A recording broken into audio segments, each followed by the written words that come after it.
Friends మనమైతే ముందు Thums Up bottle ఒకటి తీసుకోవాలి. ఇలా తీసుకొని ఇలాగా మధ్యకి ఇలా కట్ చేసి మూత వచ్చి ఒకటి కట్ చేసి ఈ విధంగా మనము కట్ చేసుకొని కట్ చేసిన తర్వాత మనం ఇలాగా మనం పెట్టుకోవాలి. పెట్టుకుంటే లోపల చేపలకి చుట్టుపక్కల ఇలాగా బొక్కలు కొట్టుకోవాలి. ఒకసారి 3 బొక్కలు పెట్టుకోవాలి. ఈ బొక్కలు పెట్టుకున్న వాళ్ళు ఏమవుతుందంటే లోన నీరు బయటికి రావడానికి చేపలు ఆ లోన ఉండిపోతాయి. అప్పుడు లేదంటే బాటిల్లో నీరు ఉండుకున్న వల్ల లాగితే బరువు అయిపోతుంది.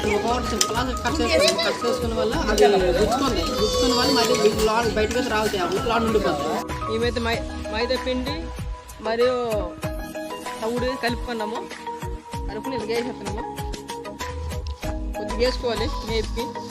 ఇందులోనికి ఈ తవుడింటి కలిపినవంతే స్మెల్ వస్తుంది. బాగా తవుడు అనేది స్మెల్ వస్తుంది. స్మెల్ వల్ల లోనికి చేపలు అయితే త్వరగా వెళ్తాయి. అలా ముంచి అలా మునిగి 10 ఫ్రెండ్స్ పోద్ది. అలా ఉండి 10 కింద